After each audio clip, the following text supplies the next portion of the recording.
Good morning. My hair looks weird this morning. I'm apologizing if if everything looks a little verklempt today. I'm early actually. Everything has been kind of up and down and sideways this week, and I had a great idea. I decided that I would talk about it. So that's what we're going to do today. Now, what time is it? Does it say what time it is? Um, it says 9:59. So when you click on, when you join, when you sign in, here we are. So I'm just gonna kind of sit here with this for a few seconds until it says 10 o'clock, and it's 10 o'clock. Welcome back, everyone. It's 10 o'clock, and it's Tuesday, and it is the 20th of September, 2022. And I think we've got most of our ducks lined up. They're not necessarily all facing the front, but I had a brilliant idea. Um, it came to me yesterday when I was having an amazing interview conversation, and it is based on everything that has happened in the last few days. So I'm going to put this brilliant light bulb down,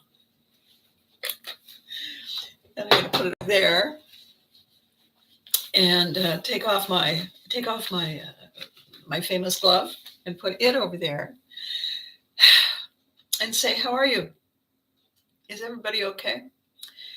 Um, I had a I had this crazy conversation yesterday, back and forth, round and round for a very long time. Didn't really mean it to go that long, but there we are. And what happened to me, ooh, I have a like. I have a little thumb up. Oh, okay. That means somebody's here. Say something. Say something. Comment so I know you're here. Do the live chat. So here we go. Charles, good morning. Lovely. How are you? You know what? On a scale of 1 to 10, I'm on the high end of 7. It was a lot lower than that. It's you with a thumbs up. All right then. So um, so this conversation that I was having about my computer, and I suddenly realized that I was not having the same conversation that my tech genius was having. It's like we're both speaking the same language, but we have a different set of definitions for the terms we're using. And this was on the weekend. And after crash number 2, what is it? Looks like I came through the barrel of something. um, and I said, I want to ask you a question. It's not a tech question. And he said, okay. And I said, at this point, are you doing emergency surgery or an autopsy? And he stared at me. Well, an autopsy. And I said, okay. Then I need to buy a computer because frankly, Scarlett, at this point, I don't care why it's dead. I care that it's dead. Move it along. And tech support said, yeah, but we could find out. And I said, yes, we can, but not now, because now I have stuff to do. Well, of course I know that. Yeah, okay. So can you now tell me what I can do, which is the best choice now? I haven't bought a computer in 1,000 years. And so that conversation on the weekend was a real, oh yeah moment. And what happens is we have a thread we're following. And oh, by the way, Charles, is everything? I had to unplug the camera, which is the microphone as well, and then I had to plug it back in. Is everything, aside from I seem to look weird, but does it look okay? And do I sound okay? Let me know, because I can't I can't do my own feedback. Thank you. See, these are the kinds of questions I'm learning to ask, as opposed to, what do you mean you couldn't hear me for an hour? It's a little fuzzy, but the sound is great. It's a little fuzzy, but the sound is great. The picture is fuzzy. My voice is fuzzy. No, the picture is fuzzy, but the sound. Okay, so the image is fuzzy. All right. All right. I apologize then to everybody if the picture's a little fuzzy. Can you tell if the background is clear, or is it like, is it me? Am I fuzzy? Is that better? Picture's fuzzy, but it could be the internet. Ah, okay. All right. Well, all right. Thank you very much. Technical glitches could very well be because I just plugged the camera back in and I didn't double check or do a diagnostic, because everything just now, fortunately, there is a computer coming. It's coming in a couple of days. We will get it all set up, and by next week, it will be magic again. It will be it'll be magicer than it has been. How's that? So anyway, I realized in my conversation with tech support, who is just, oh my God, this is twice since the 30th of August. We keep resuscitating the patient. And, but eventually I said, okay, so let's step away from your curiosity as to why it's not doing what it's supposed to be doing. I have to run a business. I have to do my job. And I can't keep band-aiding all over the place and do my job well. And my tech support said, "Oh, I know that." And I said, "Okay, so then we have to get me someplace where it's working the way it's supposed to work, so that I can work the way I'm supposed to work." And as I had those conversations, and then I did an interview yesterday for Pivotree, and I realized that this is a really good time to have this conversation. And it's about boundaries. It's about the expectations that we set. We have in our minds our idea of the way things are supposed to be, and our continuing disappointment, surprise, confusion when other people don't appear to care, respect it, understand, and we find ourselves living and responding and working in a scenario that is very stressful. We get the feeling that people don't appreciate us. We get the feeling that they're not listening, but the feeling that they're not following the path on purpose. Like a friend of mine said, it's like deliberate mediocrity. It's like on purposely stupid, on purposely don't care. And I thought to myself as I was talking, this really, you're going to love the chapter,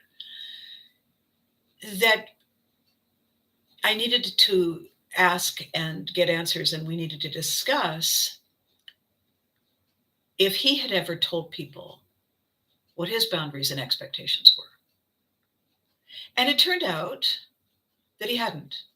It turned out that he had been immersing himself in a process to do the best he could to be the most helpful, to keep things moving.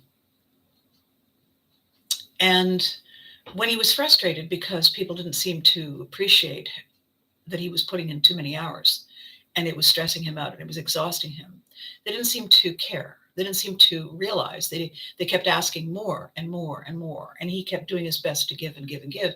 And one day he hit a wall, and he was saying, I knew it was going to come to an end. I knew I was going to walk away. I didn't know when. And then all of a sudden, and it wasn't really any one thing. It's just all of a sudden, one moment, I was gritting my teeth and leaning in, and the next moment, I said to myself, "No, that's it. Not doing this one more minute. I'm done. And he went to the people and said, that's it. I'm going to work on a different arrangement. And they were, what? Wah. And it was exhausting and terrible and disappointing. And on top of all the other things he was dealing with, he couldn't understand why they were not more respectful. And I thought, this is a great opportunity. It's a great opportunity for me to talk about that, because we're seeing all these things happening to people where they've lost their oomph. They've lost their joy of showing up and being excited about what's going to happen. And in that conversation with him, I was asking, have you noticed that? And he said, yeah. He said, and I try to lean in and help bring some of that back. And when he was explaining what the kinds of things that he does, I said, I think there's a new title for you. I think you're I don't think you're a cheerleader. I think you're the chief affirmations officer. I think you're giving people opportunities to say, yeah. And I said, and we can certainly use a lot of that. You're probably very, very, very well received where you are now. And he said, seems to be. And I'm just doing my best. And I thought, no, you're doing a lot more than that. You're doing your best for you now. When you hit your wall and you said, okay, that's it. Somebody has to respect my boundaries. And I guess it starts with me. Then you made a whole new list of all of your requirements without really realizing it. You didn't sit down and say, okay, from now on, it's going to be this, but it is what you did. And you took some me time, and you made decisions for you. And this all came about because you had hit a wall. And when you got up, you said, okay, ow. And why did that have to happen? And this is a thing I don't think we realize. I think that, and Charles, I'm thinking about you right now, because you and this other guy are very similar in that you're doing your best to make it okay. It's okay. You feel okay. I got this. If the people I love are okay, I need them okay for me to feel okay. And the fact is that lots of other people then say, oh, well, then do you mind doing extra this? And we get into a habit of saying, no, I'm happy, sure, absolutely. When in fact, we need to learn how to say, you know what? I got some things I need to do first. Let me get back to you. And I'm thinking maybe that's the conversation we need to have, first of all, with ourselves, and then with them. We don't have to say no. We don't have to say yes. We can say, I just got a couple of things I have to clear up, and then I'll get back to you. Because that gives people an understanding that they're on a list. They just came along and said, can you add me? And you said, yeah. You're not at the top, though. I'm in the middle of something, but I'll get right back to you. And I think if we learn to be like that, and I'm guilty of it too, if we 3 years ago today, Charles,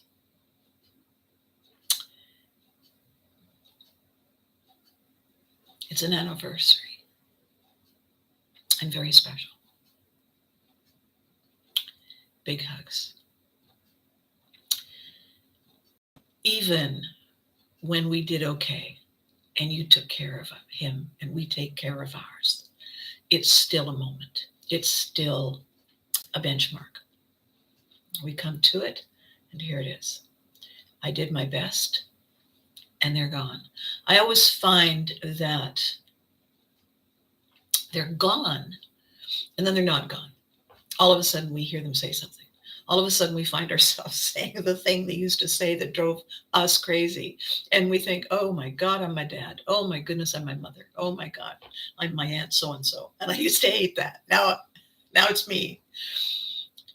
It's part of the evolving legacy. We have them with us. We carry their memory with us. And when you mention it, when you say his name, he's here. He's here. That's what immortality is. When we remember them, when we talk about the stories, they're here. They never leave. It's all part of our story. Congratulations for being okay with it. Good for you. So this thing I'm talking about boundaries, establishing boundaries. You see what's important? What you just did now is you said, today's the anniversary. So part of me isn't here. Part of me is there. And I may not be 100%. I'm telling you this so you know why. It's not that I don't care. It's that I've got an extra chainsaw today and I'm juggling and I'm doing my best. And that exercise, that effort in communicating, my biggest challenge is context. Context is how close together is the tree and the rock. How big is that rabbit really compared to what? When you say forever, do you mean 4:30? What shade of blue is that? Why do you like it? These are all bits of information that we forget to share with people that help them understand our definitions of the words we use. Giving people, putting them in the loop, saying what you just said, what you just shared today, allows anyone watching and allows anyone reading any of our comments, allows them to understand where you are today. And it's automatically going to create a ripple effect because it's going to help them realize that they need to acknowledge where they are today. So that when I look at the responses, and there maybe aren't many, maybe people aren't saying, hey, maybe they're not actually tangibly showing up to let me know. As long as they're there, as long as these conversations are taking place, even if all you're doing is listening and watching, something's happening. I'm triggering something, and your response is triggering something. And when the video's over and you go on with your day, you're going to bring that with you. And this time we spend together that you take away with you is going to trigger other things today. Because when you drop a stone, ripple, ripple, ripple. And these things are so important. They don't just happen by themselves. Things don't change. People change things. Some action of ours causes the domino effect, the cascade of coincidences. Hopefully not chaotic coincidences. And in my conversation yesterday with Gary, we were talking about why we're trying to make it better for other people we've met and we feel they deserve a better shake. They deserve a good time. They deserve to have people say, attaboy. And so we have the ability to do that. So we're going to do that. We forget that we deserve our attaboys too. And I was saying to him, relationships are two-way streets.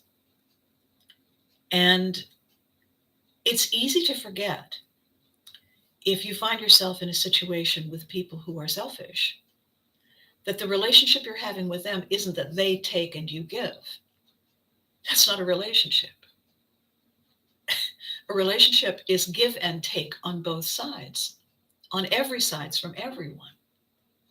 So when in our videos, in our conversations, when I say to you, this means everything.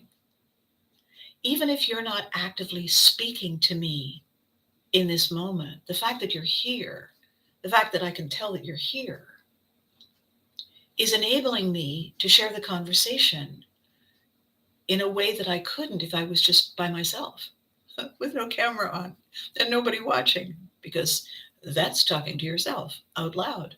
People tend to wonder if you're okay. So you're giving me a platform. You're giving me your eyes and your ears and allowing me to share what I'm seeing unfold. So I'm speaking to you and of you and about you. I'm talking about subjects and issues and situations. I have this hair. Um, that Good morning, Freddie. How wonderful to see you. Waiting for the YouTube to notify me and it didn't. What you gonna do? Actually, Freddie, I started a couple of seconds early, so maybe that was it. Or maybe it's just a glitch. Could be. There's a bit of internet issues today. And I'm a little fuzzy, apparently. I'm a little fuzzy visually as opposed to, the usual ways that I may be fuzzy. So it's not your eyesight, it's me. Everything that we're talking about today, that I'm sharing today, that we're all thinking about today, is a product of improving our communication skills, a product of improving the assumptions we make. Well, they'd have to know I mean this. No, they don't have to know you mean that. When you say, my God, it's hot in here, you could be having a hot flash. It could be 12. I've discovered that on pretty much any scale, 12 is not warm. 12 could be better on any scale. So if you say, "Ooh, hot in here," there are other reasons. If you could be in hell, for instance. So I think one of the things I need to do, and it's just popped into my head. I'm going to begin my videos starting today by saying, on a scale from 1 to 10, with 10 being amazing, how are you? And whether or not you reply in writing, or whether we just pause and you think about it, I think that's probably a good place for all of us to establish a starting point, to create context. Because I said I'm on the high end of 7. I know that it's not a low end of 7, and so do you. If I say that Saturday was around 4, and last Thursday was 2, you can see the wave effect going on because of the computer issues. Nothing else except that the wave effect and the ripple effect of not knowing, of not being clear, of not having a real understanding of the parameters, the boundaries, was making it difficult for me to be playing my best game, bringing my best to the table. And I knew it and I could feel it. And it was upsetting. And then, of course, it affected everything.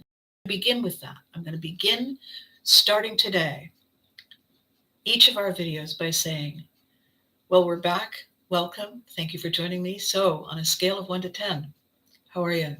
You're at a 7. I'd be an 8, but pressure washed my carport and it was a bit warm this morning. Good for you, Charles.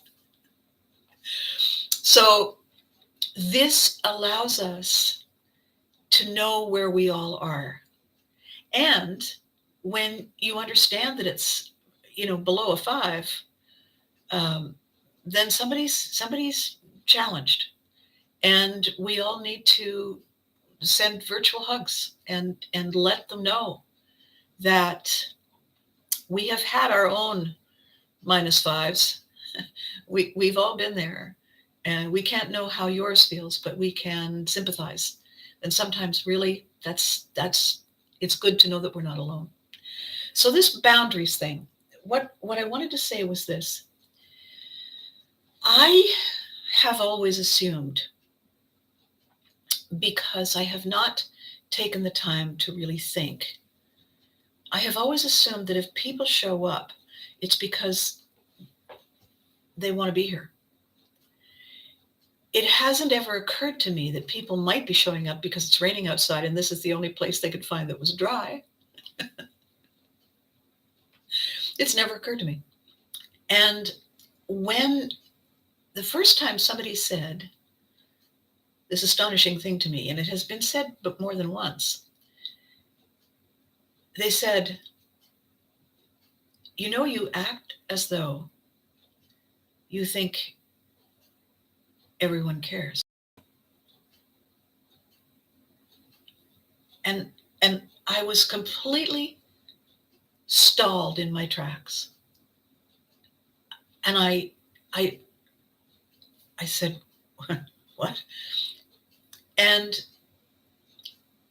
he said, people don't care the same way about the same things.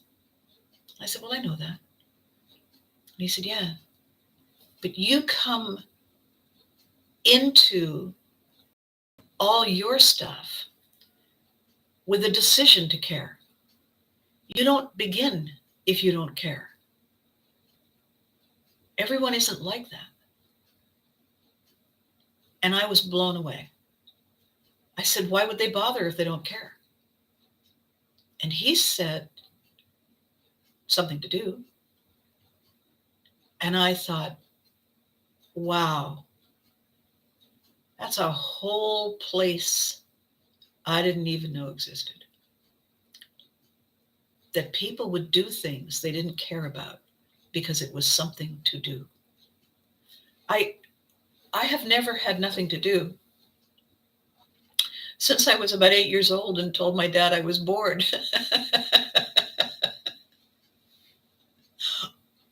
Oh my goodness. What a mistake that was. After that, occasionally, are you bored? Nope. You got enough to do? Yep. Holy Kalito. I'm 8 years old and then military kid. You know, like, we're not here long. We're going to be leaving soon. Why would I fill my day with stuff I don't care about? I got all this other stuff I do care about that I don't have time to finish. What? How could people live the other way? And this friend of mine said, you'd be surprised how many people live that way. So if we're upset, I'm not being a Pollyanna here. If we're upset, it's because we care about something. We care about something and it isn't going well by our definition. Thank you, Freddie. I'm glad you stopped by. Catch you later. If someone doesn't tell us they don't care, they're just there because they're in out of the rain, they don't assume that they should tell us. They assume that if they don't care, nobody cares. Because I'm assuming that everybody cares because I care. You see the we can only see the world through our eyes. Even if we go over here, it's still our eyes we're looking through, you know? So all of this is the backstory, is the preamble, I think, to what is going on here now among us all in the world. This loss of excitement, this fading curiosity, this literal exhaustion, mentally, emotionally, energetically, spiritually, if that's your bent. People are just done. Oh, why? Because they don't have anything they really, really yearn for, that they're hungry for. There isn't anything that they say to themselves, oh, if only. Oh, what if? They've lost that. And I really believe that one of the reasons we lose that is because we stopped policing our boundaries. we began to make exceptions and allow people to trespass and take advantage. And we didn't say that's not appropriate behavior. And gradually, it became the way they looked at us. They looked at us and said, I can do anything. It means we lost respect for us. We gave up. We let other people make the decisions about our day, how we feel, what we do, what we give. So we're basically just showing up and going through the motions because our hearts aren't in it. Our energy isn't in it. We don't wake up in the morning and say, all right, let's go and see what that computer's doing. We don't. We just like to think, oh, I have to go and do it. It's the wrong way. We're facing the wrong way every time when we do that. We are giving up on us, and us is what we have. Us in this moment is what we have. Us on this little space that we occupy in this moment is what we have. It's ours. And we can be proud of it. We can say, yeah, look in the mirror and say, not bad. There have been times I've looked in the mirror and said, oh God, what is that? But I haven't hated me. I haven't said, ugh. I've said, well, we have to fix that. Maybe I need bigger earrings or a hat. How about a hat? Maybe if I draw a target on the end of my nose, will that distract everybody from whatever that is? I want to be here. And I want to be here 100% because this is the only time I have. This is it. So I want this to be amazing. And one of the ways I want it to be amazing is to have conversations about the fact that amazing is possible. We have to do the work, though. Amazing doesn't just come delivered by a courier who leaves it on the porch in the rain and doesn't ring the doorbell. Oh, did that happen to me recently? Yes. What is that limp, soggy, unfortunate looking thing on the porch? Oh, that was that special thing I ordered. Whose fault is it? Well, technically theirs. They didn't ring the doorbell. It was raining. They could have, but you know what? They're deliberately mediocre. Fine. And then it's up to me. It's up to me. Did I order it? Yes. All right, then look out the window, you idiot. Look out the window and see if it's there. We have to show up. We have to step up, show up, face the front, pick up the oar and say, Paris, let's do this. It's ours. It's ours to own. So in my conversation yesterday with Gary, and we were talking about boundaries, we were talking about expectations, and we were talking about the ways we feel when somebody somehow says or does something that makes us feel heard, valued. When we recognize that they took time for us to be with us. And by definition, that means that we mattered to them in that moment. It's like getting a rave review. And we talked about fame as well, Gary and I. When we met at the Cape event, I was talking about Fame, the book, and I was saying what's interesting that people don't realize, and again, this is about perspective. Fame is an entirely subjective experience. What I think is magical and special is the product of all of my value judgments, all of my experiences that make me say, oh, that's amazing. Oh, I love their work. Somebody else's, seriously? Different perspective.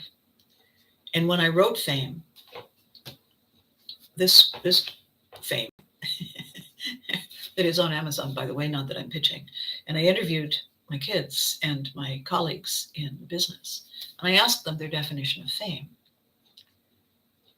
One of the things one of my kids said was that the downside of fame is that they put you on a pedestal. People put you on a pedestal and look up to you as special.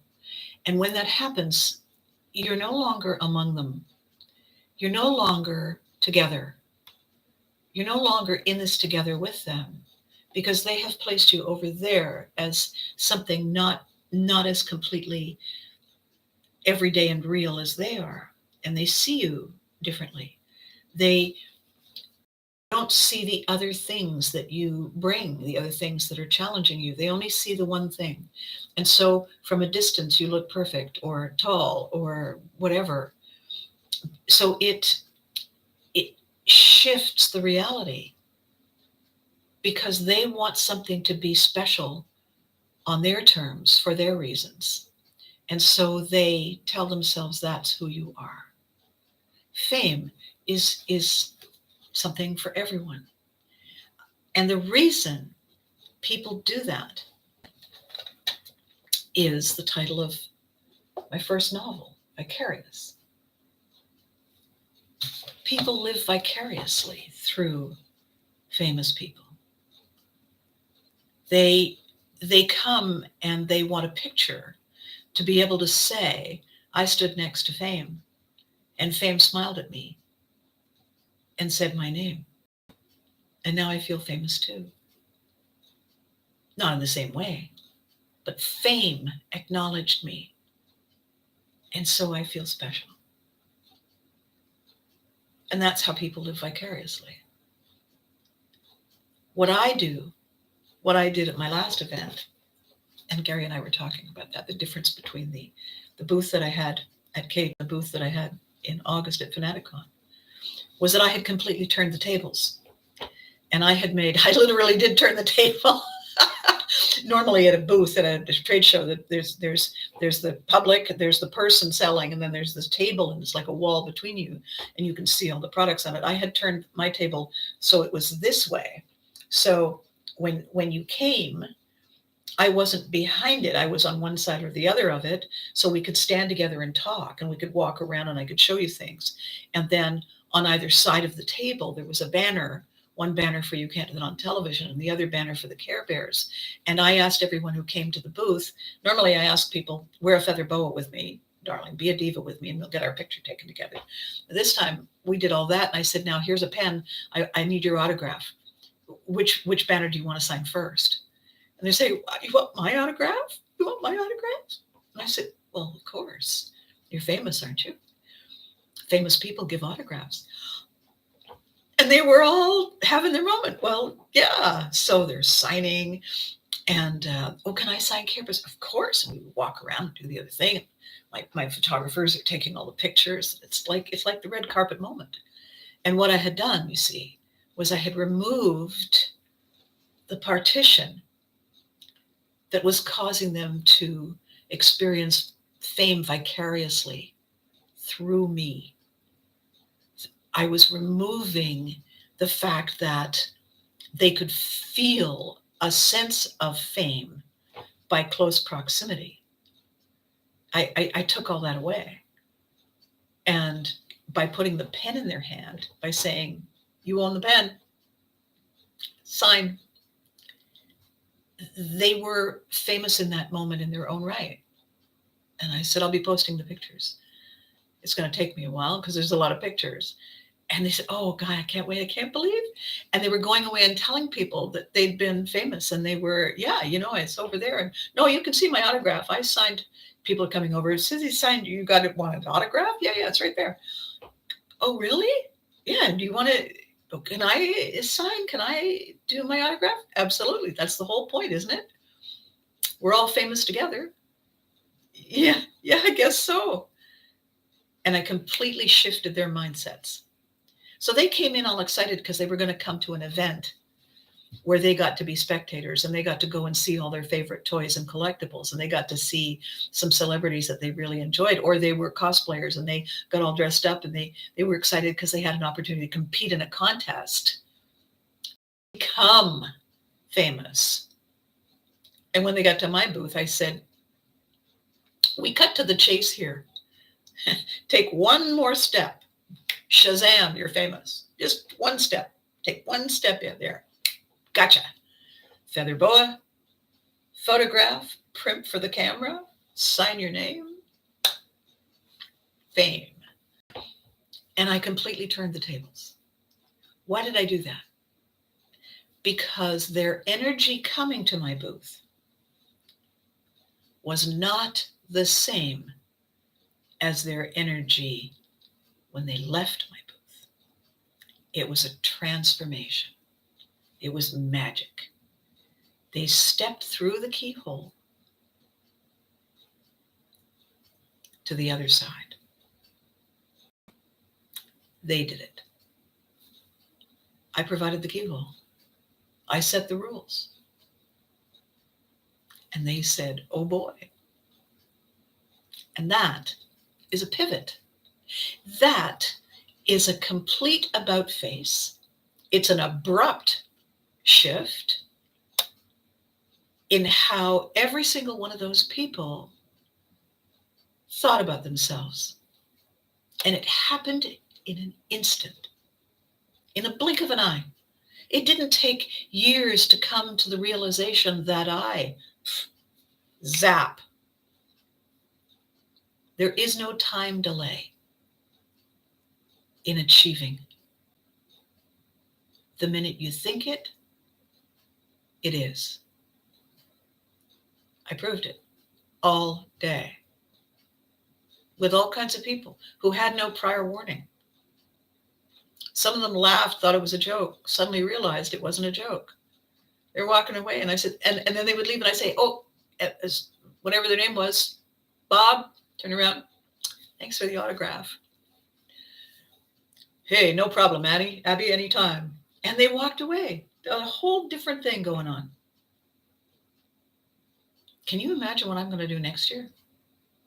Can you imagine what power that unleashed? And are you realizing that it didn't happen because I'm somehow special? It's because I've done 5 or 6 of these events and I kept thinking something's missing, I'm doing this wrong, and I can't get far enough back to see it. And then all of a sudden I saw it. You know what I'm going to do next time? There's a thing I'm going to do. I'm not going to tell anybody, so it's a big surprise. But one of the things I'm going to do that I think is just going to take it all the way up to the next level is that I've ordered these flexible mirror tiles. They're a foot by a foot, and they've got adhesive on the back. And I'm going to put them on something solid and hang that beside one of the banners. So that when you put your boa on, you can look in the mirror and you can primp in the mirror to make sure that you're fabulous, darling. And while you're primping in the mirror, I can get one of my photographers to take pictures of you primping, and then pictures behind you reflected in the mirror. So we get all that going on. And then we get the autograph signing. And then we get the candid pictures when we're talking about different things that I have that I've collected that are for sale and whatnot. And the looks, the yearning looks in their eyes to their partner, who's the one carrying the wallet. It becomes this kind of a day in the life at my booth. All of it designed to invite people to step out of the way they normally see themselves in the picture. I paid to come in because I'm a fan and I can't wait to meet so-and-so. What if they say, I paid to come in because I have the best time and I feel amazing when I'm famous? because it's for such a short time. There's no nasty fallout. There's nobody compromising your integrity to give you the part in the movie. It's it's just that lovely special moment when everything is just Shazamifyingly wow. And that, there's no price you can put on that. That's transformative. That's pivotry in motion. That is showing you, allowing you to prove to you that there's more to you. There's more to the way we currently feel. There's more to the excitement at the possibilities than we are allowing ourselves to believe. So what I'm saying is the conversation about pivotry, about pivoting, is the ripple effect of that moment when something clicks and we say, nope, yes.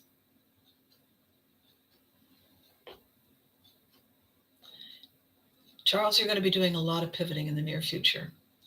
Yes, you are. And I'm glad you just wrote that down. The pivoting exercise is like anything, you know, when you're going to be lifting stuff, heavy lifting, you need to wear a weight belt so you don't give yourself a hernia. If you're going to be lifting things that are rough, you need good gloves. If you're going to be lifting things that are fragile, you need blankets and straps and padding and whatnot, because that's how you protect the valuable things that you're shifting.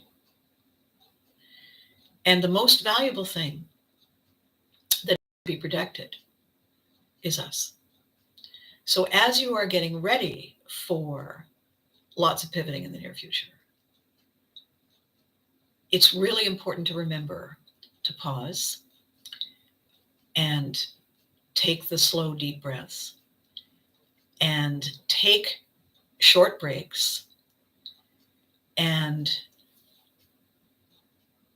breathe in a couple of different ways. One is the deep breath to give yourself, more oxygen and whatnot. But the other is breathe to say thank you, to relax, to say, wow, that was hard, or that was easier than I thought. And give yourself time to react as you're going through all the pivoting, as you're going through all the setting up and the getting ready and the decision making and the actions that you take. For every action, there is a reaction. So when you let go, when you sign on the dotted line and you say, there, that's true. But there will be parts of you that say, oh, and it'll be emotional, because the beginning of something new means the end of something old, the shift from one place to another. And we hang on to the things that we've had, no matter how good or bad they were, because they were familiar and they made us feel safe. Even a discomfort zone provides comfort. So as we do these shifts, and thank you so much, Charles, this is an important thing to be talking about. This is also part of our boundary keeping. We are fragile emotionally. We are fragile in who we think we are, how we perceive ourselves to be. We are more fragile than we give ourselves permission to know.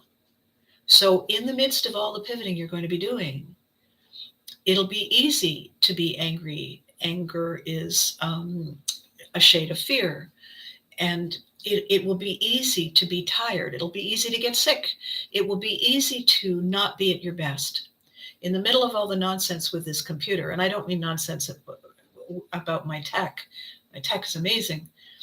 The nonsense is the small annoying details that are not, no matter how much attention are being given to them, it's not progressing this further forward. That's annoying and frustrating, and it takes me away from my best game, and I can feel it, and I don't like it. I want to be on my best game because I like that feeling, and I want to bring that for myself and for everyone else.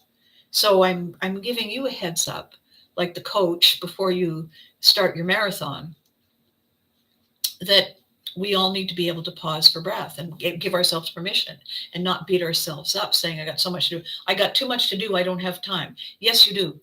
You have a lot to do, and you have time to breathe, to say, oh, well, that was harder than I thought it was going to be, or that was easy. Because this is, you're surfing. You're going surfing on a set of waves. And it's exhilarating. And it's something that's been a long time coming. Nevertheless, it's still exhausting. So be good to you. It's important. Okay. And this, it ties into everything I'm saying today. Boundaries are how we tell begin and where they end. If we have a house and we have a lawn that we need to mow, we need to know where the property line is.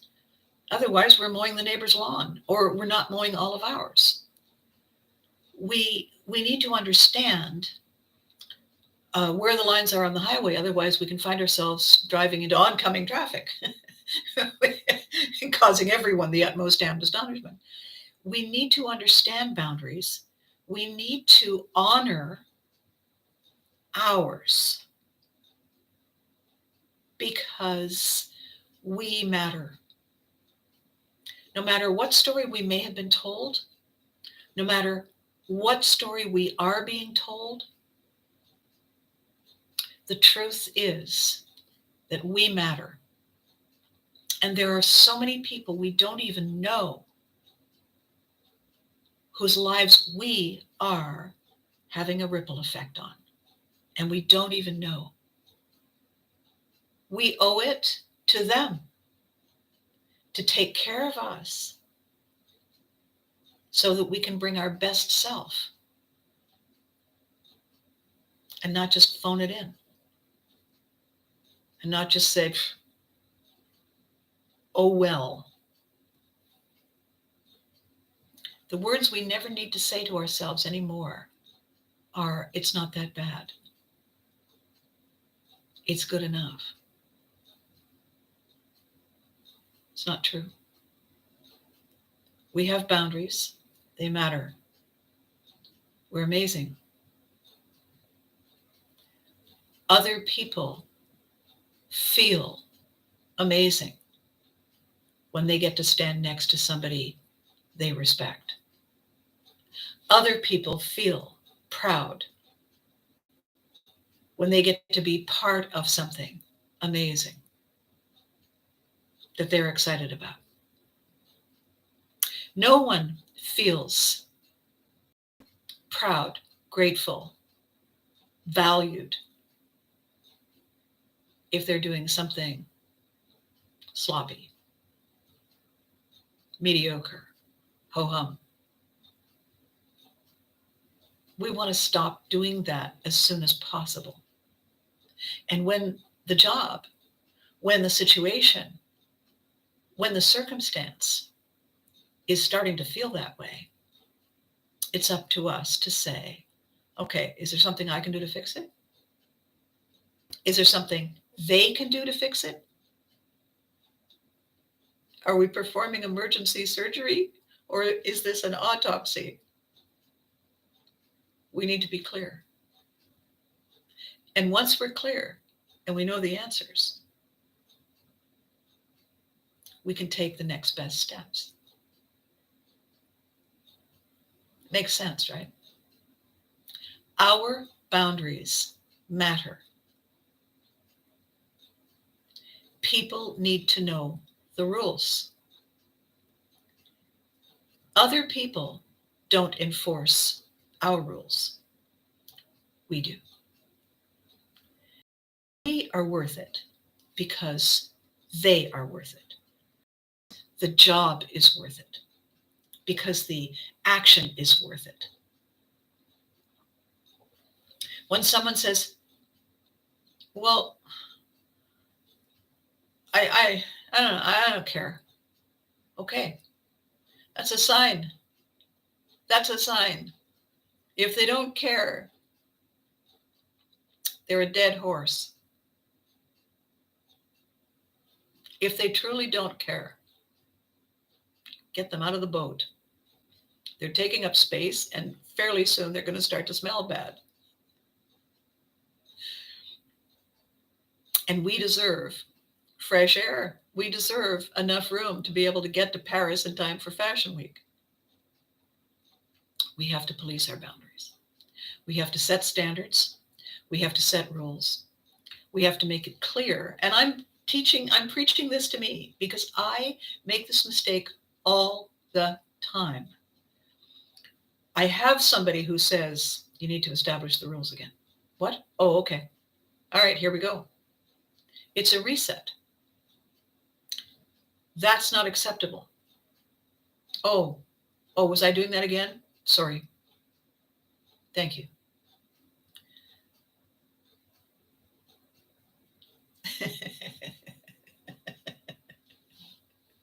Charles.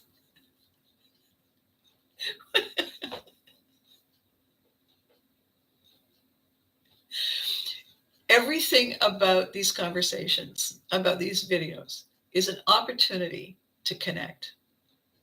As you say, I like when technology works too, because it gives us this. It gives us this opportunity. And when I was talking to Gary yesterday, and I said, I had this plan. I had this amazing plan for this amazing project. And every time I tried to take a step forward, I kept getting blindsided by invisible buses and crazy rejections that made no sense at all. And it didn't occur to me for the longest time that I was being nudged to do this first. Do this, Abby, do this. So, okay, we're doing this. Pivot is a physical action everyone can do. Every animal pivots. We can build things that pivot. People pivot. Pivotry is the conscious decision to reset the agenda, to reestablish the rules, to redefine the boundaries, to refocus the goals, and recommit, rededicate to the process. That's what pivotry is. It's a uniquely human skill, gift, process. And we don't know we're capable of it until it is shown to us. Because it's not because it's hidden. It's because we do it spontaneously all the time. The fact that we do something spontaneously is random. We need to make this conscious so that it becomes something we can do deliberately, predictably, every time. That's the reason I'm writing the book. That's the reason I'm interviewing. I'm interviewing amazing people. In this first round, 20-ish people, to talk about and to help them recognize what they're doing and how it began. Help them see and appreciate the fact that they've begun to come into their own, because what they thought was their path wasn't necessarily true. And when they hit their wall and they were ready for improvement, by the time we'd finished our conversation, they could see their possibilities much more clearly. And the value to me in guiding them to that moment is being able to tell the story and share the story with people who would be looking for proof that if people like them did it, then they would believe in themselves. And it's easier to believe in an ordinary, everyday person than somebody who they saw on television. It's easier to feel part of that tribe of people like us. It's just going to take time for people to realize that I'm just the same. And I didn't want to hold this wonderful experience hostage to getting to know me better. So the books are coming along beautifully. The stories are amazing. And the message today is our boundaries create the definition so that other people know what they're supposed to do. When you say to somebody, when we go inside, we take our shoes off. Really? Why? I'll explain later. Just take your shoes off. Okay. That's a boundary. That's a set of rules. That's customs and behaviors we didn't know. Once you're told if you don't take your shoes off, then you're a jerk. If you do take your shoes off, you're learning something and you're adopting to a set of rules you didn't know before. It's our responsibility to help others understand what is expected of them when they enter our territory. It's up to us to tell ourselves that we deserve this. And then do it every day. And when we forget and we bump our nose up against something stupid and we say, oh yeah, that would be me. My bad, sorry. And the next time we don't. So here it is. It's 11 o'clock, 11:01. You are these videos. We are rowing this boat together. We are finding out who we are and how we want to be. And we need each other to do that. So I am grateful to you. I'm grateful to your patience for this last 5 and the previous 79 videos that I've been recording kind of on the edges of efficiency and professionalism, doing the best I can in this moment with the limitations, my skill, my tools, my awareness of what you do. And I appreciate your patience and I appreciate your willingness to be part of my learning curve experience. And if you are enjoying the video you're watching today, please comment. Please do a thumbs up. If you haven't subscribed, please subscribe. Help me build my tribe. I'm up to 90, by the way. I've got 90 subscribers. It's awesome. And it's a journey that we're taking together. And it's magical. Because it doesn't matter where I am and where you are. When we're doing this video together, as Charles said, yeah, I took you with me out to check the mail. I love technology when it works. We're portable. We're global and we're portable and we're 24/7 on demand.